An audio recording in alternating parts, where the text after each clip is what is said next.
En la presentación doble, improvisada, de las dos novelas, de Aurora y de La melancolía de Kid Capra.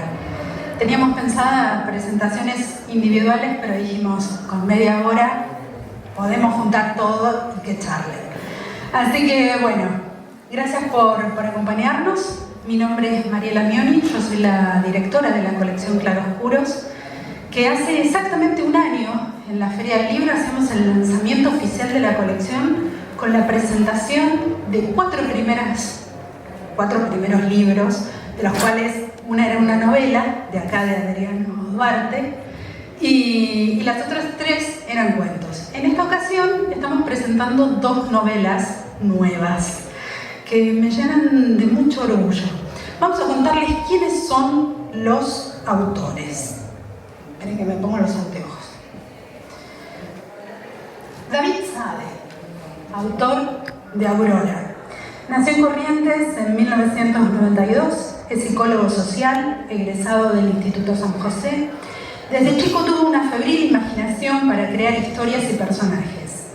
La lectura de la colección Elige tu propia aventura impulsó aquella alquimia de palabras e imágenes. Leer a Stephen King a sus 8 años también le indicó la senda a recorrer. La aventura comenzó en 2010 y desde ahí en más publicó la antología Duplicidad en el 2017, 11 puertas en el 2020. Aurora es su tercer libro. Colabora con trabajos literarios para distintas revistas de Argentina y de México. Ganó un concurso de videorelatos regionales durante la pandemia y en la actualidad trabaja en una organización de Corrientes y como ghostwriter, una especie de escritor fantasma para otros, para un programa radial de Buenos Aires. ¿Quién es Mauro Insaurralde Micheli, autor de La melancolía de Kid Capra? Nació en la ciudad de Goya, Corrientes, el 24 de marzo de 1986. Ha publicado las novelas Balizón Saga, El Fuego, en 2007, Una escalera al cielo, en 2012, Mr. Q, Mentes y serpientes, en 2016, La bailarina cósmica, en 2017, Crónicas errantes, La ira del mar, en 2019, Crónicas errantes 2, Después de la tormenta, en 2023, y Ultraviolentos 1, Preludio al torneo explosivo, en 2024. Se desempeña como docente en lengua y literatura de nivel secundario y en la actualidad reside en su ciudad natal junto a su esposa Florencia, sus hijos mellizos Tomás y Bruno y sus gatos Kenia, Salem, Ostrava y Ultar. Y ahora vamos por Adriano Duarte, que es traductor de inglés, escribe artículos sobre cine en revista 24 Cuadros, es productor y conductor del programa Laboratorio del Zorro, que se transmite por la radio de la Universidad del Nordeste. Obtuvo el tercer premio en poesía en el premio Franklin Rueda en 2005, el tercer premio en cuento en el premio de la UNED para las letras en 2021 y fue seleccionado por el premio de la Universidad del Nordeste para las letras en la categoría narrativa en 2023. Tiene publicados los siguientes títulos: El intruso en 2020, La casa de arena en 2022 y Suelta de ideas 2022. En colaboración con el ilustrador Manuel Artigue en la colección Búho de Moglia Ediciones. Y en 2023, el año pasado, como les dije, publicó para la colección Claroscuros Primer Apóstol y La sed de los huesos en la editorial de la UNED. En ensayo integra el volumen 2 del compendium, también en 2023, que es una antología de artículos sobre cine, editada por la revista 24 Cuadros. Bueno, no voy a hablar más, no voy a leer más, los dejo acá con los protagonistas y que nos cuenten de qué se trata Aurora y de qué se trata La melancolía de Kid Capra. Muchas gracias, Mariela. Hola, hola. ¿Me escuchan? Ahí va. Muchas gracias, Mariela. Muchas gracias al público aquí presente por estar, acá acompañándonos en la presentación de estas dos novelas, de estos dos muy buenos autores que se incorporan a la colección Claroscuros y que además tengo el enorme placer de presentarlos y de, bueno, acompañarlos en este diálogo, porque yo me siento en cierta medida, en buena medida, no en cierta, en una muy buena medida, hermanados en el estilo. Yo creo que ellos están trabajando en un género que, bueno, llamo weird litoraleño, pero obviamente que está abierto a discusión, ellos que dirán en qué lugar se sitúan, ¿no? Pero hay algo interesante en esto que está bueno que estemos acá, me parece, los tres justamente conversando sobre esto, porque son dos novelas que están tramando una suerte de corriente fantástica, corrientes de otro mundo, podríamos decir, una corriente extraña, ¿no? Pero vamos a arrancar con el amigo aquí, David, con su novela Aurora, con esta extraordinaria tapa que tiene. ¿Quién diseñó la tapa? Lucas. Buenas. Mi amigo Lucas Prulle diseñó la tapa. Bueno, ya me conoce, ya les contó a Mariela quién soy.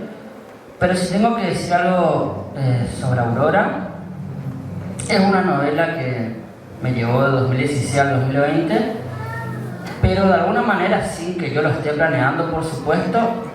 Ahí justo está el autor de la tapa, Lucas. Sin que yo lo planee, Aurora tiene varios fragmentos de mi vida, digamos. Por ejemplo, uno de los villanos tiene un nombre que se revela casi al final, que ese nombre se me ocurrió cuando era chico, hacía una historieta que después la tiré a la basura, pero me quedó en la cabeza. Después, por ejemplo, el prólogo de Aurora es parte de un cuento mío que quedó inconcluso, y bueno, cuando estaba editando dije que lo pongo de prólogo y quedó ahí. Y así con diferentes cosas, digamos.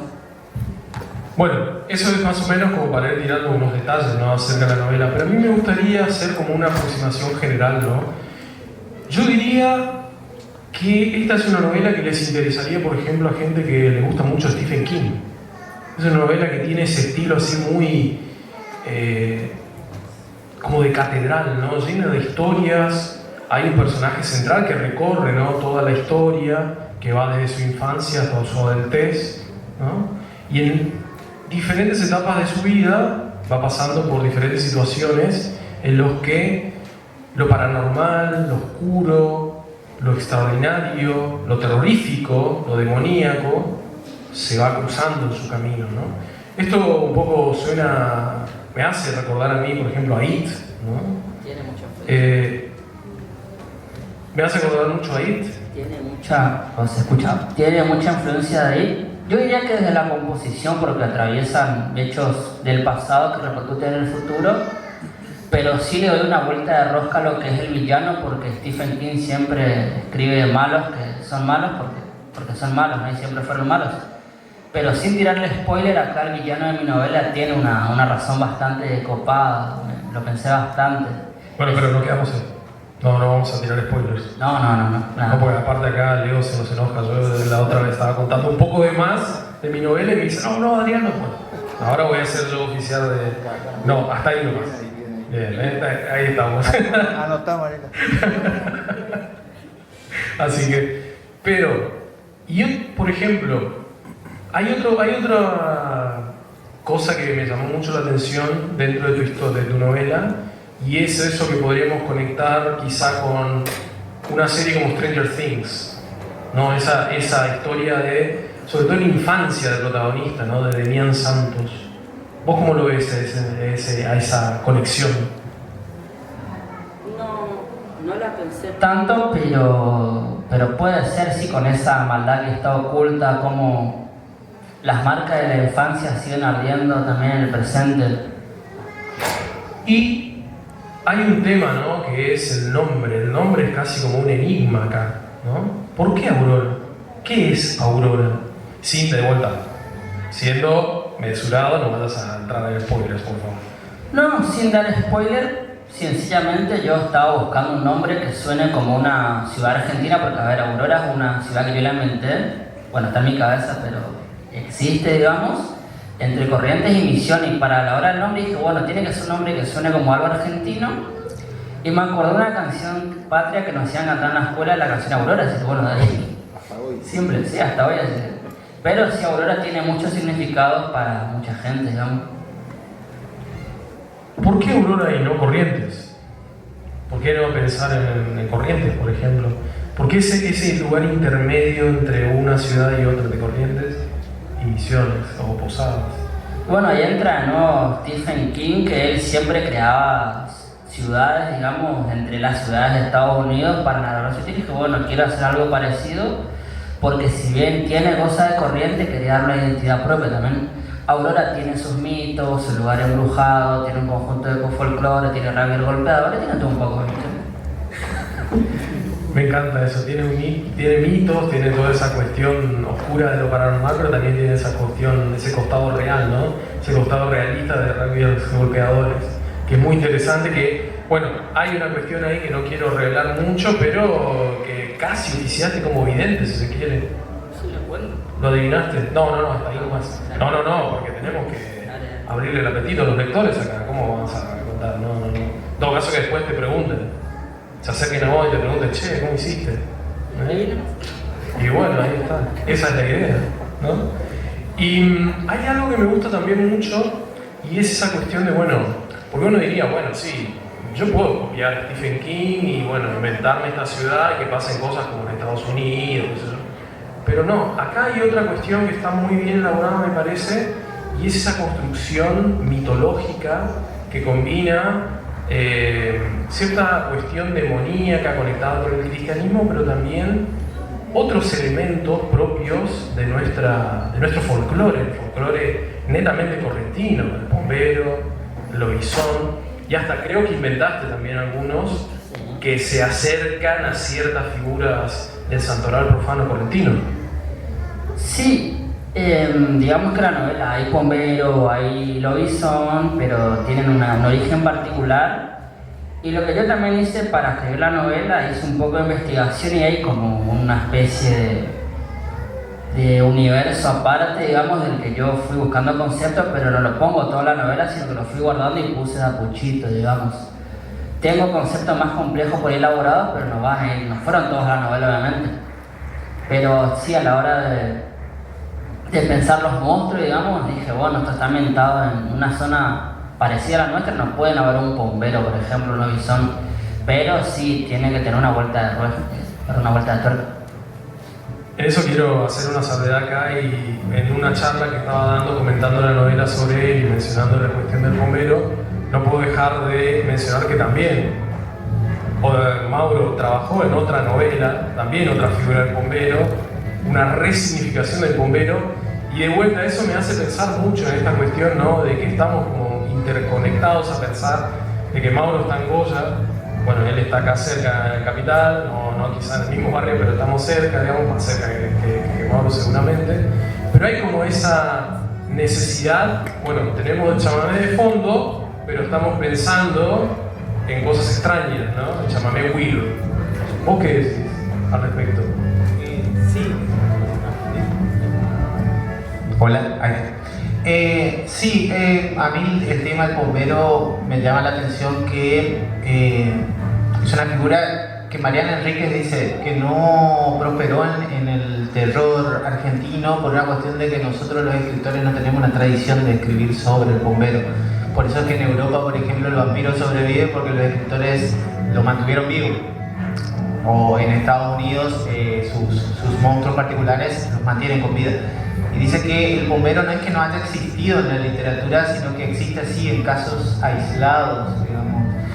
Mi primera novela no la leyó nadie, digamos, es así, yo tenía 21 años, digamos, por eso para mí era sumamente transgresor trabajar el pombero desde un costado demoníaco, pero bueno, pero son así, son casos que pasan desapercibidos porque no hay una tradición longeva en la literatura. Sí la hay, por ejemplo, en otras expresiones artísticas como el chamamé, donde sí el pombero está vivo, qué sé yo.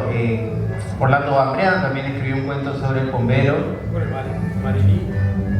Marilyn Morales Segovia tiene un libro dedicado a diferentes historias con el pombero también, desde la perspectiva de lo tradicional, digamos, ¿no?, como dijiste bien, del chamamé. Claro, claro. Por eso me parece sumamente interesante que el libro más vendido de la editorial Moglia sea hoy uno sobre los seres fantásticos de Corrientes. Eso me llamó muchísimo la atención. Hoy estuve chusmeando un poquito porque es algo que necesitamos nosotros recuperar o por lo menos volver a hacer lo propio desde nuestra perspectiva. Tomar las tradiciones que ya están y hacer nuevas tradiciones, eso es lo que me parece que es lo que estamos haciendo, el camino que está llevando este New Weird correntino. Eso es lo que yo pienso, por lo menos. Sí, justamente es lo que venía pensando mientras te escuchaba. Hay una coincidencia acá en las intenciones, y lo que más me gusta es que no nos pusimos de acuerdo. Ninguno de nosotros dijimos, che, vamos a ponernos a escribir sobre el bombero o a pensar. No. De repente todos nos encontramos en un momento determinado replanteándonos esto, ¿no? Desde una perspectiva diferente, ¿no? Y volviendo a Aurora, hay también toda esta cuestión de como cierta espiritualidad, pero que es esa espiritualidad oscura, lovecraftiana, que también lo hace como muy interesante. ¿Qué estuviste trabajando desde ese lugar, digamos? ¿Qué estuviste viendo? ¿Con qué podrías conectarlo? ¿Con qué cierto tipo de autores o cierto tipo de terror? Lovecraftiana puede tener que ver con que la novela es una especie de libro maldito también, y ese libro también es parte de lo que yo comenté antes, que tengo, o sea, toda la base de mi universo literario tiene como apuntes propios de cosas que investigué, digamos, pero no lo pongo todo, pero sí, ese libro nace ahí, digamos, como un libro maldito que corrompe al que lo lee, pero bueno, se van a tener que leer la novela para entender mejor, digamos. Sí, por supuesto, ¿no? Y hay también otro detalle, ¿no?, que me parece fundamental señalar, es que si bien es un texto que podríamos llamar así, de algún modo, si tuvieran que poner una etiqueta de terror, hay espacio para el humor y cierto humor muy oscuro también, ¿no? Por ejemplo, una escena al principio con un chico y la abuela, ¿no?, que es como tragicómico, ¿no? Ese es el típico humor de velorio, podríamos decir, ¿no? Bastante fuerte, pero que, bueno, funciona en el contexto del libro, ¿no? Sí, con respecto al tono de la narrativa, yo en un punto me di cuenta que estaba metiendo bastante humor negro, chiste, y estaba por de una sacar todo, pero después empecé a pensar en uno de los ejes centrales, que es el villano. A ver, el villano no es Drácula. El villano parece Majin Buu, parece Pennywise, o sea, algo que es recontra inocente, pero te puede hacer cosas muy malas, digamos. Entonces, basado en ese villano, que es una cosa que es bastante siniestra, pero a la vez algo bastante bizarro, me di cuenta que la pegué con la temática de poner humor negro, por ahí algún corte. Están celebrando el humor, ¿viste? Ahí está lo bizarro. Bueno, ¿qué te parece si nos abrís el apetito de la lectura con una parte de tu libro?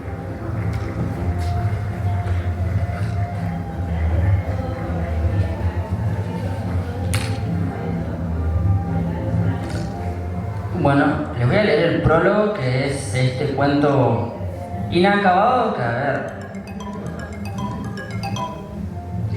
que es este cuento inacabado que les estoy hablando del año 2012 o hasta 13, podría decirte que estuvo guardado, y bueno, trabajar, dije, che, me está faltando algo, bueno, lo edité y quedó como el prólogo de la novela. Ciudad de Córdoba, 1988. Demian se levantó de su escritorio. Le pareció inútil escribir sus memorias. La hoja seguía en blanco.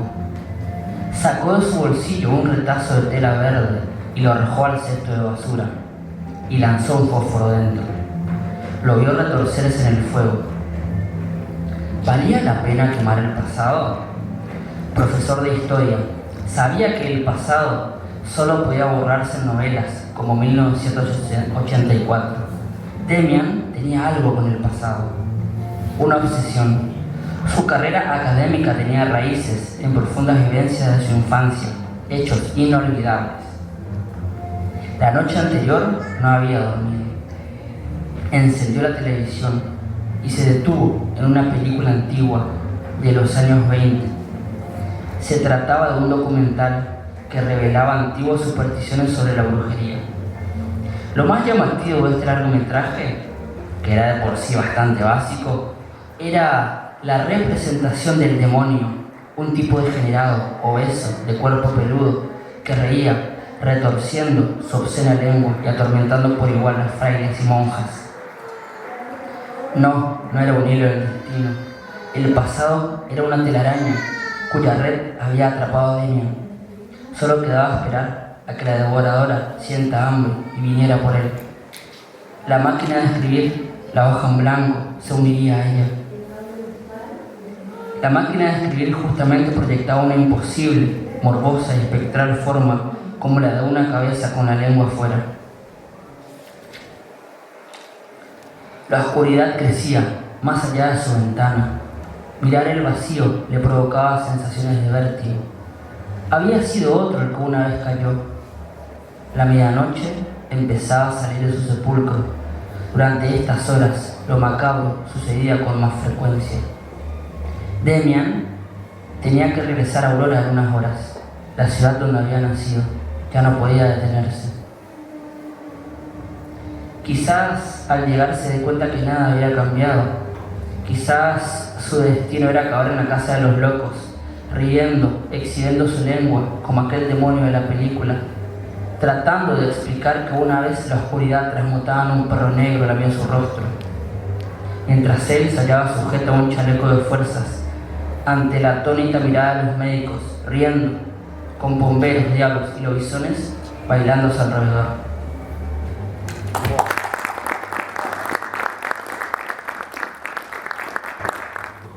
Aurora. Pasemos ahora a la melancolía de Kid Capra. A ver si nos deja. Ahí está. Pasemos a la melancolía de Kid Capra. Acá entramos en otro mundo. Es algo, ¿cómo podríamos decirlo? Si yo acá me inclinaba por lo cinematográfico, por el lado humor, me tengo que inclinar por lo literario, por un lado, y por otro lado, algo que puse en el prólogo que escribí para esta novela, que es La Dimensión Desconocida. ¿Se acuerdan de la serie La Dimensión Desconocida? Bueno, yo puse al principio, como prólogo para este libro, esa frase de la dimensión desconocida, esa advertencia que decía: están entrando en una dimensión desconocida, en una zona donde lo real, lo irreal, el sueño, se mezclan el sueño con la vigilia, bueno, varios elementos, ¿no? Porque la melancolía de Kid Capra es eso. Es un lugar en el que uno entra y cualquier cosa puede ser posible. Y es fantástico, porque cuando uno empieza a leer, pasa las páginas y quiere saber más. ¿Qué es lo que va a pasar? ¿Qué es lo que viene? ¿Qué es lo que viene? De entrada tenemos la imagen de una costanera, que me imagino de ser la costanera de Goya, ¿no, Mauro? Sí, claro.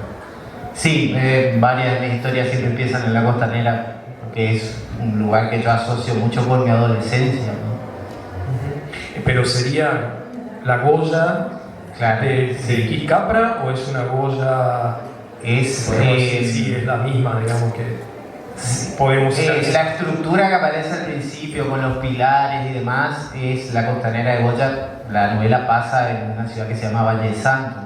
Es una de las 3 ciudades que yo siempre uso para mis novelas, digamos, son todas ficticias también, como Aurora. Y luego en esa escena que es muy tradicional, uno podría verla tranquilamente descrita en un chamamé. Hablando de chamamé, uno la podría describir, esa escena del río, la costanera, nosotros los de Capital agregaríamos el puente. Nos encontramos con un muchacho con cuernos, sentado, ¿no? Y bueno, tramitando su melancolía, ¿no? Y eso ya de entrada quiebra algo, es como una grieta que se abre en una imagen que uno dice, ¿qué pasa acá? Así empieza la novela. Tenemos a un chico nosotros podríamos imaginarnos, ¿no? Estamos caminando por la costanera y de repente en uno de los bancos vemos a un pibe con unos cuernos de macho cabrío así, ¿no? Bueno, yo me lo imagino así con circunvoluciones. ¿Cómo te lo imaginas? Yo también. Después, mirando, no siempre el macho cabrío tiene los cuernos así, en especie de espiral. Que bueno, lo explica el país, el tratado sobre cabras, pero sí, yo también me lo imagino así. Con unos cuernos así, con circunvoluciones, ¿no? Y bueno, a partir de ahí, podemos decir que, bueno, ¿de qué trata la novela? El título lo dice, la melancolía de Kid Capra. ¿Qué sería eso de la melancolía de Kid Capra? Vos, como autor, sin por supuesto revelar demasiado, ¿cómo podrías explicar eso vos, digamos?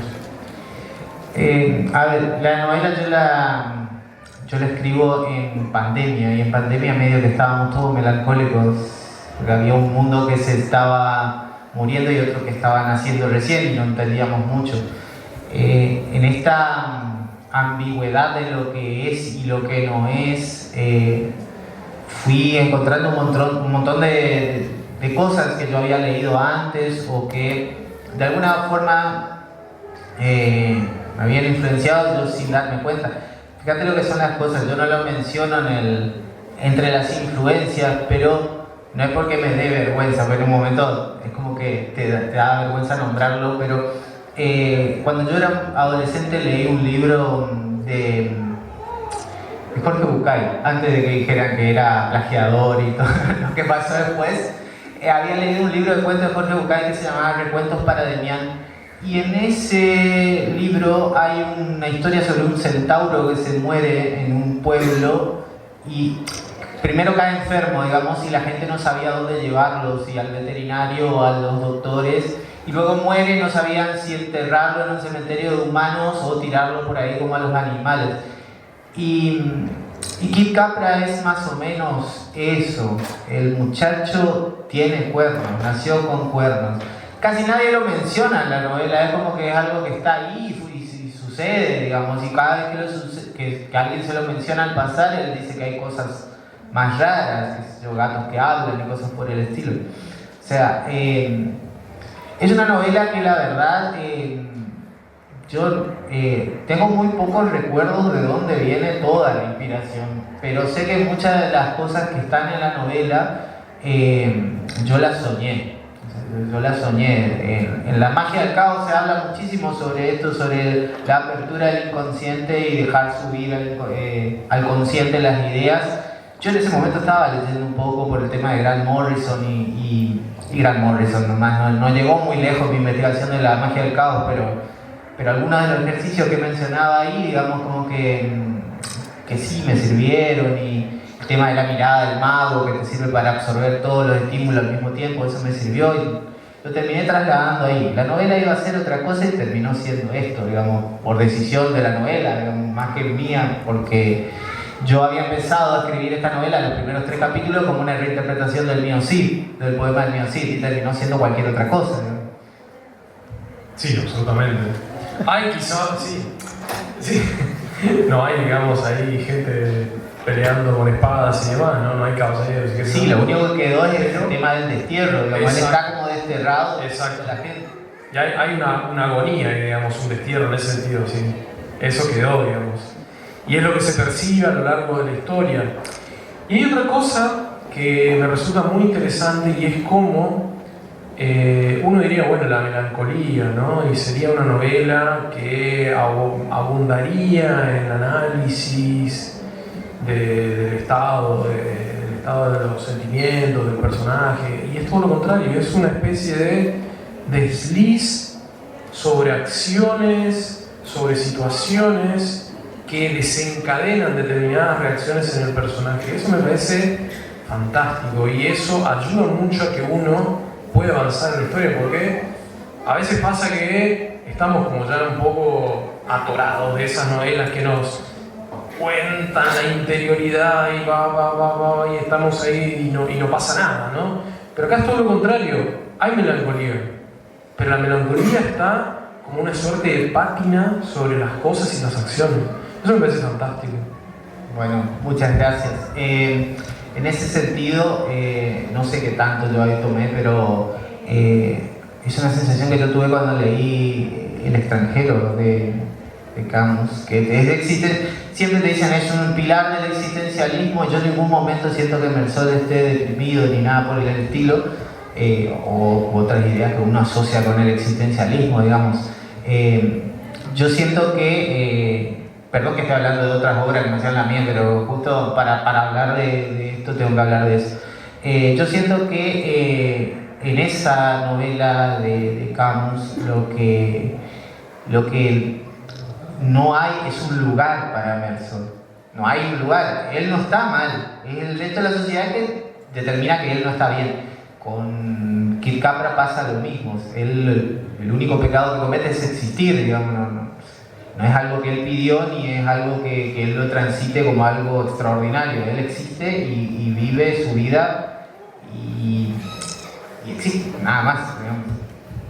Y tomando en cuenta que tu obra es súper, vos sos un escritor prolífico, estás sacando más o menos, ¿cuántos libros por? ¿Tres por año? No sé. Este año saqué 3, sí.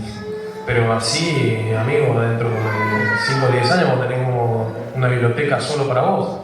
Estás a full, Pero ojalá que los lectores compren también. Así salen más libros. Pero a lo que voy es, la melancolía, o sea, Kid Capra es una suerte de... acá teníamos un invitado. El asistente del escritor. Kid Capra es una suerte de, como bien lo dijiste, un desterrado, ¿no? Y dentro de la generalidad de tu obra, ¿cómo ves a la melancolía de Kid Capra? Bueno, yo quiero comentar con el tema del New Weird. Yo cuando escuché por primera vez sobre el New Weird fue creo que hace un año. Creo que era que lo nombraban a, no sé si se pronuncia así, a China Miéville. Sí, China Miéville. Bueno, yo dije, yo quiero leer lo que escribe esta chica. Y no era una chica, era un muchacho. Y nunca lo leí.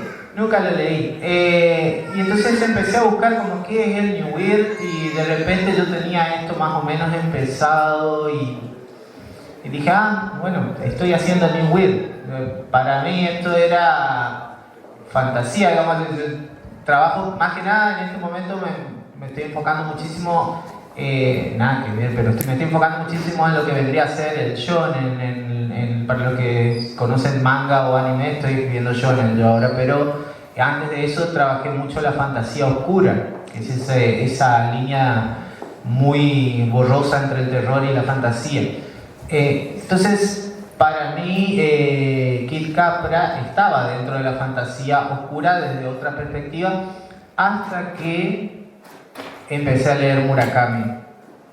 Y cuando empecé a leer Murakami, como que bueno, sin compararme con Murakami, porque en este momento de mi vida es el escritor, es mi escritor favorito. Capaz la semana que viene sea otro.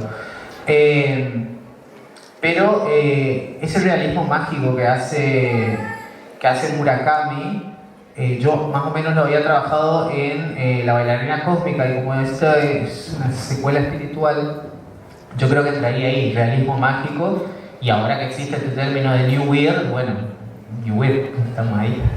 Sí, por supuesto, digamos, es como decíamos con Daniel Gutiérrez la otra vez cuando estábamos hablando del New Weird, la parte del new, de lo nuevo, siempre quiere decir un retorno al arte. Así que en algún punto es volver a eso, y hay un poco, ¿no? En el New Weird hay un poco de realismo mágico. Pero bueno, eso será tema para otra discusión. Ahora lo que a mí me encantaría es escuchar por tu voz una página de tu libro. No, el prólogo no. Voy a leer el prólogo. Tú, palabras. Bueno, voy a leer el capítulo 1, a ver si no es muy largo y no los aburro. Hay muchas cosas que yo no recuerdo de este libro, la verdad no porque había dicho, no lo recuerdo porque es malo, no, es bueno, cómprenlo. Sí, porque justo cuando estaba escribiendo esto, estaba escribiendo otra novela y estaba enfocado en eso también. Bueno, la costanera de Valle Santo parecía suspendida en el tiempo, como un paisaje preciosista que recrea una tarde de idilio. El cielo cargado de rosa y nubes violáceas, el río discurriendo en una calma de semi-quietud, el aroma a pasto recién cortado, el rumor a romance adolescente, la incertidumbre de una noche sugerida que nunca llegaba. Y ahí, rompiendo la belleza de esa escena, sentado en uno de esos bancos de piedra que limitaban el mundo de la tierra con el de las aguas, acodado sobre una barra de metal que conectaba dos pilares de manera horizontal, estaba el intruso, el polizonte, la presencia oscura que perturba. Un hombre fumaba en silencio con la mirada perdida más allá del tiempo y del espacio. Tenía en ese momento una expresión ausente, atravesándole el rostro pálido, anguloso y lampiño. Volutas de humo escapaban de esa boca entreabierta por la que asomaban unos dientes algo chuecos y amarillentos. Trepaban como fantasmas en fuga mal planeada hasta perderse para siempre en el rosado del cielo. Lo que no se iba tan fácilmente, aquello que persistía en este plano y que mantenía cautivo al muchacho en su fría prisión tan lejana como una vida ajena, era esa maraña de pensamientos que le devoraban el cerebro sin tregua. Kid Capra, ese era su nombre, o no. Quizá en algún tiempo había tenido otro nombre, uno real, pero el apodo llevaba tanto tiempo con él que parecía más real que esa tarde cargada de cosas. Además, le venía pintado, porque sí, porque tenía esos dos cuernos de macho cabrío que nacían de su frente y lo hacían parecer un príncipe de las tinieblas. Menos sublime con esa remera de Led Zeppelin despintada, esos jeans de un color indefinido, esas zapatillas sin medias pidiendo a gritos un cambio, pero no por eso menos atrayente a la vista. Pero aquí no había nada sobrenatural, no había venido del infierno para pervertir los designios de Dios, ni había sido exiliado del cielo para instigar una revuelta. Aquí la proscripción, si acaso había tal cosa, nacía de lo más profundo de su alma. Era él mismo quien súbitamente se encontraba rompiendo lazos con el mundo de los hombres. Sí, porque a sus 30 y pico de años y con un intenso camino recorrido, Kid Capra había tenido la epifanía de que durante su paso por la tierra no había amado lo suficiente. Y casi al instante le sobrevino otra revelación más devastadora y contundente, que tampoco sentía ganas de amar o se lamentaba por eso. A su alrededor, la plaza había comenzado a poblarse con parejas, habitantes de esa otra galaxia cargada de afectos, de promesas vacuas. Kid Capra sintió la necesidad de aislarse aún más, de retornar al vacío en su interior como el héroe que retorna a la comodidad del útero cósmico. Sacó unos auriculares y los enchufó en un celular que parecía haberse materializado en su mano derecha como por arte de magia. Con movimientos lentos buscó en el reproductor alguna canción que le oficiara de muro. No era fácil existir fuera de la humanidad, pero Joy Division solía ser de gran ayuda en casos como este. La voz monótona de Ian Curtis le hizo saber que el amor los destrozaría otra vez, y él no pudo sino esbozar una sonrisa mientras se hacía la idea de cuán equivocado estaba el trágico cantante al respecto. Al menos en su caso, al menos desde su lugar en el exilio. De igual modo, la canción le gustaba y se dejó alcanzar por esa soledad acústica que le ofrecía llevárselo como una corriente hacia las desembocaduras más remotas de su propia mente. Comenzó a pensar, o mejor dicho, a recordar aquella noche extraña inserta en su más aún extraña infancia. Tenía 7 años y había acompañado a su madre, una docente rural, a un baile en la escuela de campo en la que trabajaba por aquel entonces. La gente lo había mirado como un bicho raro. ¿Qué? ¿Nunca habían visto a un niño con cuernos? Probablemente no, se dijo, como excusando a los demás, pero triste por ellos, que no sabían que en el mundo habitaban cosas peores, que había milagros y maldiciones que se agitaban tan cerca de la gente, tanto como para rozarles los pies en las noches de tormenta, cuando se escapaban por debajo de las sábanas. A pesar de todo, había jugado con los otros niños a las escondidas, a la mancha y a todas esas variantes de juegos que ahora resultaban ridículas para cualquier infante que tuviera acceso a la tecnología. Dejo ahí. Bueno, cerramos entonces de este modo la presentación de estos dos autores.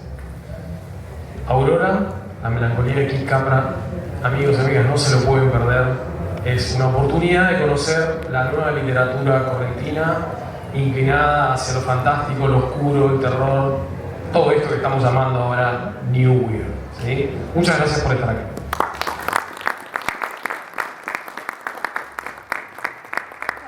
Muchísimas gracias por acompañarnos.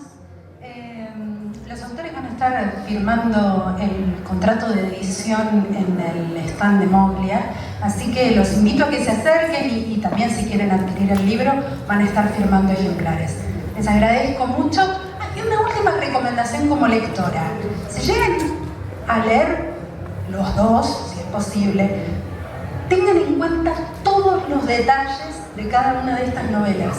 Nada está librado al azar. Aunque ustedes piensen que no, el autor se equivocó, no. Es tan justo y después a lo largo de la novela lo van explicando. Recomendación porque yo lo tuve que leer como 2 o 3 veces para darme cuenta de que los detalles no estaban equivocados. Les agradezco mucho de nuevo, les agradezco a los autores, al presentador, así que muchas gracias.